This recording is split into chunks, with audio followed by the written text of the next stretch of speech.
Hello friends, welcome back to cinema secrets. இன்னைக்கு இந்த வீடியோல நான் பேச போறது ரொம்ப இன்ட்ரெஸ்டிங்கான ஒரு மேட்டர் நண்பர்களே. அது என்ன மேட்டர் அப்படின்னு கேட்டீங்கன்னா, தமிழ் சினிமாவை பொறுத்த வரைக்கும் ஒரு சில நடிகர்கள் தான் ஏற்று நடிக்கும் கதாபாத்திரத்துக்காக ஏகப்பட்ட டிரான்ஸ்ஃபர்மேஷன் பண்ணுவாங்க. பாடி மட்டும் டிரான்ஸ்ஃபர்மேஷன் பண்ண மாட்டாங்க.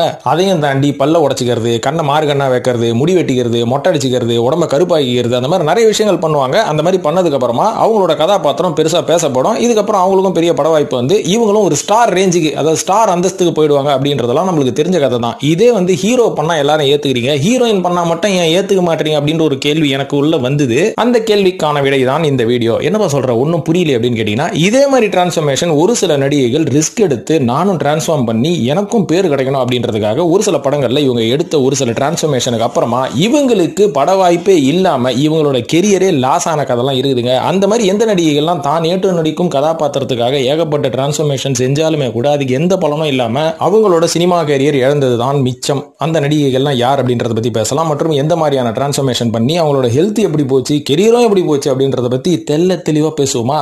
இப்போ வந்து லிஸ்ட்ல முதலாவதா சொல்ல போறது யாருன்னு பாத்தீங்கன்னா, நடிகை அனுஷ்கா அவர்கள் தான். அனுஷ்கா அவர்களோட ரொம்ப பெரிய பிளஸ் பாயிண்ட் என்னன்னு பாத்தீங்கன்னா, அவங்களோட ஹைட் மற்றும் அவங்களோட ஹிப். இந்த ஹைட் மற்றும் ஹிப் காரணமாக கிட்டத்தட்ட சவுத் இந்தியாலே பாத்தீங்கன்னா ஏகப்பட்ட படங்கள் நடிச்சு ரொம்ப பாப்புலரான ஒரு நடிகை. அனுஷ்கானா யாருன்னு தெரியாத ஆட்களே இருக்க முடியாது. அதாவது வடநாட்டுல வந்து அந்த அனுஷ்கா மற்றும் இந்த நாட்டுல, அதாவது தென்னிந்தியால இந்த அனுஷ்கா, ஹைட் அனுஷ்கா அப்படின்னு சொல்லலாம்.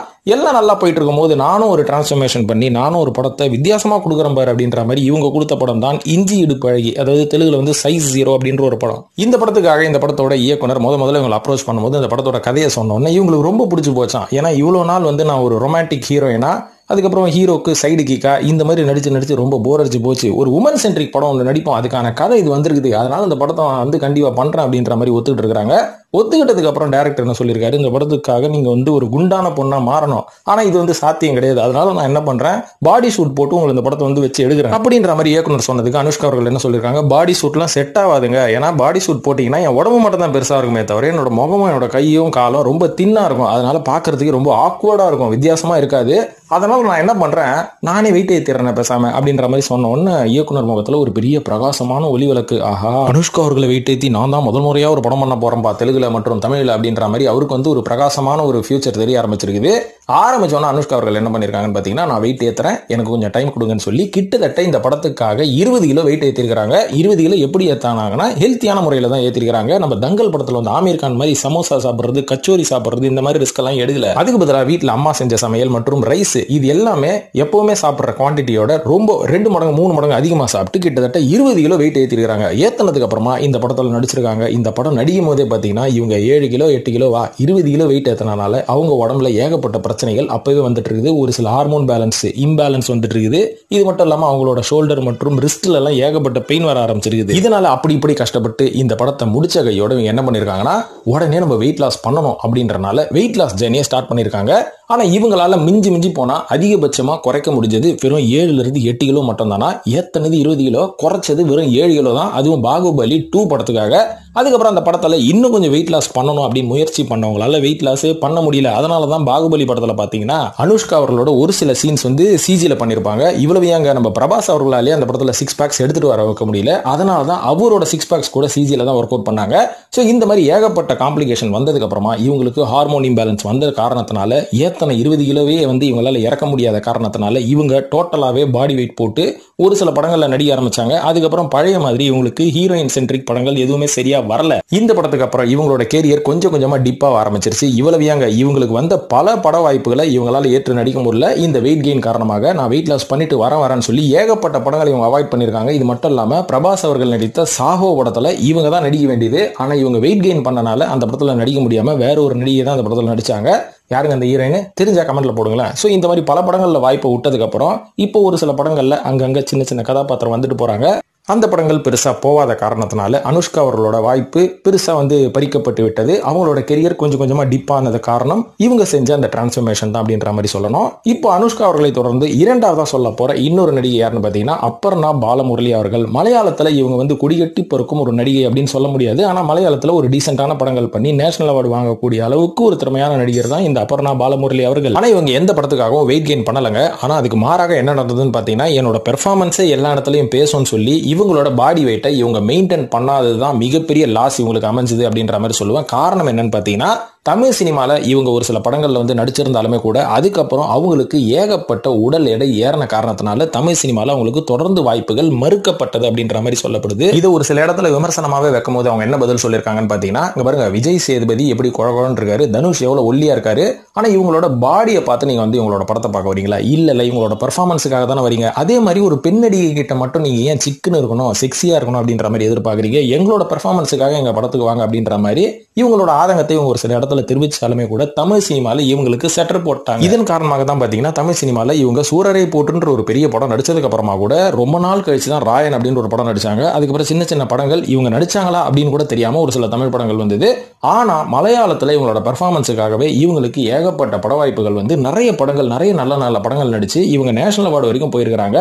சோ இவங்களோட திறமை அங்கீகரிக்கப்பட்ட இடம் மலையாளம் இண்டஸ்ட்ரி அப்படின்ற மாதிரி சொல்றாங்க. ஆனா தமிழ்ல இவங்களுக்கு மறுக்கப்பட்டதுக்கு முக்கியமான காரணமே இவங்களோட வெயிட் கெயின் தான் அப்படின்ற மாதிரி சொல்லப்படுது. இவ்வளவு ஏங்க, கார்த்திக் சுப்பராஜ் அவர்களோட இயக்கத்துல ஜிகிர்தண்டா XXX ஒரு படம் பார்த்தோம் இல்லீங்களா? அந்த படத்தோட பிரஸ் மீட்ல கூட ஒரு பத்திரிகையாளர் கொஞ்சம் கூட அறிவு இல்லாம அந்த ஹீரோயின் வந்து சுமாராகிறாங்களே, இதனாலே அந்த ஹீரோயின் வந்து உங்க படத்துல நடிக்க வச்சீங்கன்னு கொஞ்சம் கூட கூச்சமே இல்லாம கேட்ட ஞாபகம் உங்களுக்கு இருக்குதா? அதனால தமிழ் இண்டஸ்ட்ரியில திறமையை பாக்குறாங்களோ இல்லையோ, லுக்கை தான் பெருசா பாக்குறாங்க அப்படின்றதுக்கு ஒரு முக்கியமான காரணமே அப்புறம் நான் பாலமுரளி அவர்கள் சொன்னதுதான். மூன்றாவதா சொல்ல போறது நடிகை நயன்தாரா அவர்கள். இவங்களும் பாத்தீங்கன்னா ஆரம்பத்துல ஒரு ஹோம்லியான ஒரு லுக்ல தான் உள்ள வந்தாங்க அப்படின்றது நம்ம எல்லாருக்குமே தெரியும். இந்த ஐயா போன்ற படங்கள்ல மற்றும் சந்திரமுகி போன்ற படங்கள்ல நடிக்கும் போது ஒரு நல்ல ஒரு ஹோம்லி லுக்கான ஒரு ஹீரோயின் வந்து தமிழ் சினிமாவுக்கு கிடைச்சிட்டாங்க அப்படின்ற மாதிரி தான் இருந்தோம். இதுக்கப்புறம் இவங்க செய்த ஒரு டிரான்ஸ்ஃபர்மேஷனால இவங்களோட கெரியர் வந்து கொஞ்சம் ஆட்டம் கண்டு அதுக்கப்புறம் ஏத்த இறக்கமா போய் இன்னைக்கு அவங்களோட இடத்த வந்து அவங்க தக்க வச்சுட்டு இருக்காங்களே தவிர அவங்க ஒரு மிகப்பெரிய லெவலுக்கு போல அப்படின்ற மாதிரி தான் சொல்லுவேன். நயன்தாரா அப்படின்ற ஒரு பேரை நல்ல மார்க்கெட்டிங் மூலமா இவங்க தக்க வச்சுட்டு இருக்காங்க, அவ்வளவுதான். ஆனா இவங்களோட படங்கள், இவங்க நடித்த படங்கள் பெரும்பாலும் அந்த டிரான்ஸ்ஃபர்மேஷன் நடந்ததுக்கு அப்புறமா பெருசா போல அப்படின்றது தான் நிதர்சனமான உண்மை. இதை நான் சொல்றது நீங்க நம்பிக்கை இல்லைன்னா இவங்க நடித்த பில்லா படத்துக்கு அப்புறம் இவங்களோட படங்கள் பாருங்க, இவங்களுக்காக அந்த படம் எதுவுமே ஓடி இருக்காது. அதுக்கு பதிலாக இவங்க வந்து கூட்டாக நடித்த அந்த இயக்குனர் மற்றும் அந்த டெக்னீஷியன் மற்றும் ஹீரோக்கள் கூட சேர்ந்து நடித்து கதைக்களமும் நல்லா இருந்த படமா தான் ஓடி இருக்குதே தவிர நயன்தாரா அவர்களோட லுக்குக்காகவும் பெர்ஃபார்மன்ஸுக்காகவும் அவங்க டிரான்ஸ்ஃபர்மேஷன் பண்ணதுக்கு அப்புறம் எந்த படமும் ஓடல. ஆரம்பத்துல ஐயா மற்றும் சந்திரமுகி போன்ற படங்கள் கூட இவங்களுக்காக பார்த்த கூட்டம்லாம் இருக்குது. இவ்வளவு ஏங்க, இவங்க நடித்த அந்த கல்வனின் காதலி மற்றும் வல்லவன் படங்கள்லாம் இவங்களுக்காகவே போய் பல பேர் பார்த்தாங்க. அட அழகா கொழுன்னு சப்பியா இருக்கு இந்த பொண்ணு அப்படின்னு.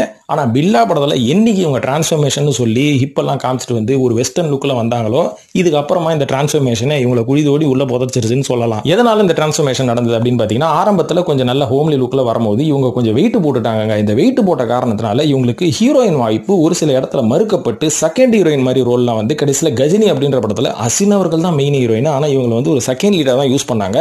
அதுல ஏகப்பட்ட பேர் இவங்களை ட்ரோல் பண்ண ஆரம்பிச்சதுக்கு அப்புறம் என்ன பண்ணாங்கன்னு பாத்தீங்கன்னா, வெயிட் லாஸ் பண்ணணும்ன்ற ஒரு ஐடியால இருக்கும்போது தான் இதை பார்த்த விஷ்ணுவர்தன் என்ன பண்ணாரு, உங்களை எல்லா படத்துலயும் பாத்தீங்கன்னா ஹோம்லியா தான் யூஸ் பண்றாங்க, நான் பில்லான்னு ஒரு படம் எடுக்க போறேன், இந்த படத்துல ஒன்னு நான் வந்து டோட்டலாவே மாத்திரம் பாரு, டோட்டலாவே வந்து ஒரு செக்ஸி ஐகானா மாத்திரம் பாரு அப்படின்னு சொல்லி அவரோட ஒரு இன்ட்ரெஸ்ட்ல அவரோட ஒரு அட்வைஸ்ல இவங்க வந்து அந்த ரோலை எடுத்து நடிக்கிறேன் அப்படின்ற மாதிரி ஏத்துக்கிட்டாங்களாம். அதுக்கப்புறமா இந்த ரோலுக்கு வந்து கண்டிப்பா நல்லா ஸ்லிம் ஃபிட்டா இருக்கணும்னு சொல்லி கிராஷ் டயட்லாம் இருந்து ஒரு டைம்ல வந்து ஏர்போர்ட்ல மயக்கட்சிலாம் ஊந்துக்கிறாங்களாம் பட்னியில. அந்த அளவுக்கு டயட் இருந்து தான் அந்த டிரான்ஸ்ஃபர்மேஷன் கொண்டு வந்தாங்கன்ற மாதிரி சொல்லப்படுது. இந்த டிரான்ஸ்ஃபர்மேஷன் என்னதான் இவங்க நடிச்ச பில்லா படத்துக்கு ஓரளவுக்கு உறுதுணையா இருந்தாலுமே கூட இவங்க அடுத்தடுத்து நடிக்கிற படங்களுக்கு இந்த டிரான்ஸ்ஃபர்மேஷன் பெருசா ஒத்து வரல. ஏன்னா அதுக்கப்புறம் இவங்க நடிச்ச பல படங்கள்ல இவங்க பாத்தீங்கன்னா ரொம்ப வீக்கா தான் இருப்பாங்க, டைஃபாய்டு இந்த நாக்குப்பூச்சி மாதிரி தான் இருப்பாங்க. இருந்தாலும் அந்த படங்கள்லாம் கொஞ்சம் நல்ல படங்களா இருந்தனால இந்த படங்கள்லாம் ஓடிச்சு. ஆனா நயன்தாரா அவர்களுக்காக நாங்க பார்க்க வந்தோம் அப்படின்ற மாதிரி அதுக்கப்புறம் அவங்க நடிச்ச படங்கள் எதுவுமே போல. இருந்தாலும் நல்ல மார்க்கெட்டிங் மற்றும் நல்ல ஒரு செட்டோட சேர்ந்து நல்ல படங்கள் நடிச்சதுனால நயன்தாரா அவர்கள் அவங்களோட மார்க்கெட்டை தக்க வச்சுக்கிட்டாங்களே தவிர அதை லூஸ் பண்ணல அப்படின்ற மாதிரி சொல்லுவேன். ஒரு நல்ல தந்திரம் தான் மார்க்கெட்டிங் தந்திரம். மார்க்கெட்டிங் எவ்வளவு முக்கியம் அப்படின்றத இதுல இருந்து நீங்க தெரிஞ்சுக்கோங்க.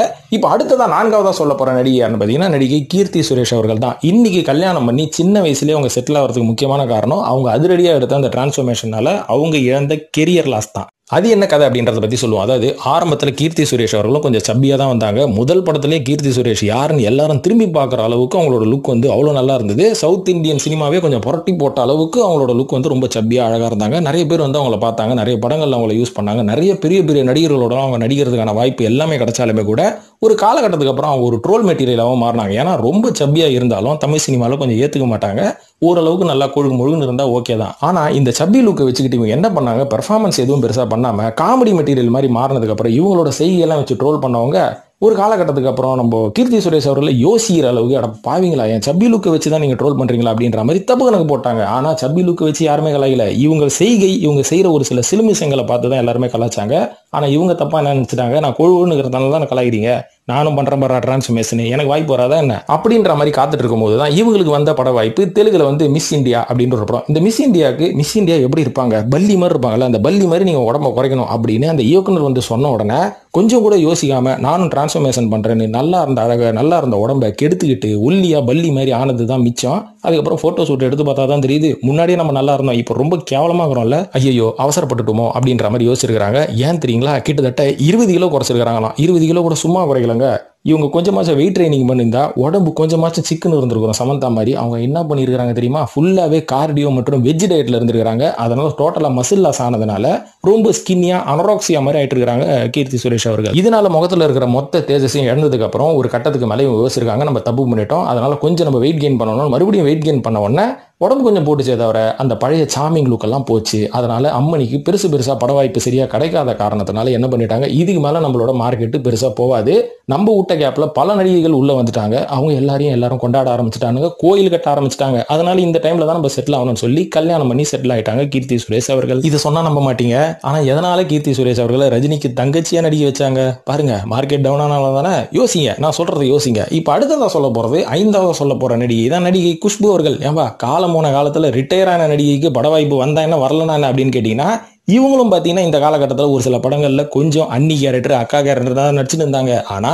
இவங்களும் பண்ண டிரான்ஸ்ஃபர்மேஷனால இவங்களுக்கு இப்போ வர வாய்ப்பும் போய் நடிக்க வேண்டிய படத்துலயும் நடிக்க முடியாம இவங்களோட சீன்ஸ் எல்லாம் ரிமூவ் பண்ண கதெல்லாம் உண்டு. அது என்ன கதைன்னு சொல்றேன் பாருங்க. அதாவது குஷ்புனாலே குஷ்பு இட்லி மத நல்லா குஷ்பு மறிக்கிறாயா அப்படின்ற ஒரு கமெண்ட்டுக்கு உள்ளான ஒரு நல்ல சப்பியான தமிழ் நடிகை. இவங்க கிட்ட இருந்து எல்லாரும் என்ன எதிர்பார்த்தாங்க, அதை தானே எதிர்பார்த்தாங்க, நல்லா கொழுகு முழுகுன்னு இருக்காங்கன்னு. அவங்க கொழுகு முழுகுன்னு இருக்கிற வரையும் உங்களுக்கு பட வாய்ப்புகள் நிறைய வந்தது. ஹீரோயின்ல இருந்து வெளில போனாலுமே அக்கா கேரக்டர், அண்ணி கேரக்டர், அந்த கேரக்டர், இந்த கேரக்டர்னு ஏதோ ஒன்று தமிழ் சினிமாவில் அப்படி இப்படி உலா வந்துகிட்டே இருந்தார்கள் இல்லையா. இதுக்கப்புறம் நானும் டிரான்ஸ்ஃபர்மேஷன் பண்றேங்க, என் உடம்பு ரொம்ப ஹெல்த் லாஸ் ஆயிடுச்சு, அதனால உடனடியாக நான் வந்து கண்டிப்பா வெயிட் லாஸ் பண்ணணும் அப்படின்னு சொல்லி கிட்டத்தட்ட 6 மாசத்துல 15 கிலோ குறைச்சிக்கிறாங்க. ஒரு வருஷத்துல 20 கிலோ குறைச்சிக்கிறாங்க. குறைச்சதுக்கு அப்புறம் பாக்குறதுக்கு பழைய காலத்து சவுகார்பேட்டை சேட்டு பொம்பளை மாதிரி தான் மாறினாங்களே தவிர குஷ்பு கிட்ட நம்ம எதிர்பார்த்த எல்லாமே லாஸ் ஆயிடுச்சு நம்மளுக்கு தான். அதனால என்ன பண்ண ஆரம்பிச்சிட்டாங்க, இருக்கிற டேரக்டர்ஸே இவங்க பெருசா யூஸ் பண்ண ஆரம்பிச்சாங்க. இருக்கிற டேரக்டர்ஸே குஷ்பு கிட்ட நாங்க என்ன எதிர்பார்ப்போம், அதுவே இல்லைன்னா இது குஷ்புவே கிடையாது அப்படின்ற மாதிரி பல படங்கள்ல இருந்து இவங்களை வந்து ரிஜெக்ட் பண்ணியிருக்காங்க. இவ்வளவு எங்க வாரிசு படத்துல இவங்க நடிச்ச போர்ஷன் எல்லாம் கட் பண்ணி தூக்கி போட்டுக்கிறாங்க. அதுக்கு செவரல் ரீசன்ஸ் சொன்னாலுமே கூட இது கூட ஒரு ரீசனா இருக்கலாம் அப்படின்றது தான் என்னோட கணிப்பு. ரெகுலரா நம்ம சேனலை ஃபாலோ பண்ற பல நண்பர்களுக்கு தெரியும் அப்படின்றது வந்து நான் சொல்லி தெரியணும்னு இல்லை. ஸோ இந்த மாதிரி ஒரு காரணத்தினாலதான் இன்னைக்கு குஷ்பு அவர்கள் நடிக்க இருந்த பல படங்களில் இருந்து வெளியே வந்துட்டாங்க. பல படங்கள்ல அவங்க நடிக்கிறதே கிடையாது. குஷ்பு ரீசெண்டா ஏதாவது ஒரு படத்துல பாத்தீங்களா, பார்த்துருந்தா கொஞ்சம் சொல்லுங்க, நானும் கொஞ்சம் மைண்ட்ல ஏத்திக்கிறேன். இப்போ அடுத்ததாக குஷ்பு அவர்களை தொடர்ந்து அடுத்ததாக சொல்ல போற இன்னொரு சூப்பரான நடிகை. ஆனா அவங்களோட வாய்ப்பு இழந்ததுக்கு முக்கியமான காரணம் என்னன்னு தெரியுங்களா, அவங்களோட இந்த டிராஸ்டிக் டிரான்ஸ்ஃபர்மேஷன் தான் அப்படின்னு சொல்லுவேன். யாருன்னு பாத்தீங்கன்னா வரலட்சுமி சரத்குமார் அவர்கள். ஆரம்பத்துல கொஞ்சம் வித்தியாசமான ஒரு லுக்ல உள்ள வந்தாலுமே கூட பெர்ஃபார்மன்ஸின் அடிப்படையில் இவங்க ஒரு நல்ல நடிகை தான். ஏன்னா இவங்க ஏற்று நடக்கும் கதாபாத்திரம் எல்லாமே ரொம்ப நல்லா தான் இருந்தது. இதுக்கப்புறம் பாத்தீங்கன்னா வெயிட் கெயின் பண்ணாங்க பாத்தீங்களா. இதுக்கப்புறம் அந்த வெயிட் கெயின் பண்ணனால ஹீரோயின் அப்படின்ற ஒரு மெட்டீரியல்ல இருந்து வில்லி மெட்டீரியலுக்குலாம் மாறினாங்க அம்மணி. இதுக்கப்புறம் என்னாச்சுன்னு பாத்தீங்கன்னா, நான் வெயிட் கெயின் ஆனனால தானே என்ன ஹீரோயின்ல இருந்து எடுத்து என்ன வில்லி ஆகிட்டு இருக்கிறீங்க, அது வந்து 6 அடி அனகொண்டாக்கு இருடா, நான் மறுபடியும் வெயிட் லாஸ் பண்ணி என்ன ஹீரோயினா நீங்க யூஸ் பண்ணுவீங்க பாரு அப்படின்னு அதிரடியா ஒரு முடிவு எடுத்து கிட்டத்தட்ட இவங்களும் ஒரு 15 கிலோ ரொம்ப ஷார்ட் பீரியட்ல குறைச்ச ஒன்னதான் தெரியுது. ஐயோ முகத்தை பார்க்க சகிக்கலையே, முகம் ஃபுல்லா வாயா தான் இருக்குது, சிரிச்சா மூஞ்சில வாய் மட்டும் தான் தெரியுது, இந்த அளவுக்கு நம்ம வெயிட் லாஸ் பண்ணா இப்படி கன்றாவியா இருக்குமா அப்படின்ற மாதிரி உங்க கண்ணாடியை பார்த்து உணர்ந்த தருணங்கள்லாம் இருக்குது. எங்க பாடி ஷேமிங் பண்ணலங்க, இவங்களே அப்படிதான் யோசிச்சிருப்பாங்க. நம்மளனா அவங்களோட போட்டோஸ் எல்லாம் நீங்களே பாருங்க, உங்களுக்கே தெரிஞ்சிருக்கும். ஆரம்பத்தில் எவ்வளவு அழகா இருந்தாங்க, எதுக்கு இந்த குரலை வெத்த காமிச்சு இவ்வளவு வெயிட் லாஸ் பண்ணணும் அப்படின்னு கேட்கும் போது அதுக்கு ஒரு அந்தர் பெல்ட் அடிச்சாங்க வரலட்சுமி அவர்கள். என்னன்னா, எனக்கு உடம்புல ஒரு சில ப்ராப்ளங்கள் இருக்குது, இந்த ப்ராப்ளத்தை குறைக்கிறதுக்காக நான் வெயிட் லாஸ் பண்ணேன் அப்படின்ற மாதிரி சொன்னாங்க. நம்புற மாதிரி ஆகுது, நம்பிதாங்க ஆகணும், நம்பணுங்க, வேற வழி இல்லைங்க. சரி அதெல்லாம் ஓகே, அப்புறம் ஏன் கல்யாணம் பண்ணி செட்டில் ஆனீங்க கேட்டா லவ் அப்படின்ற மாதிரி சொல்றாங்க. என்னமோ சொல்றாங்கங்க, ஆனா இதெல்லாம் நடந்ததுங்க.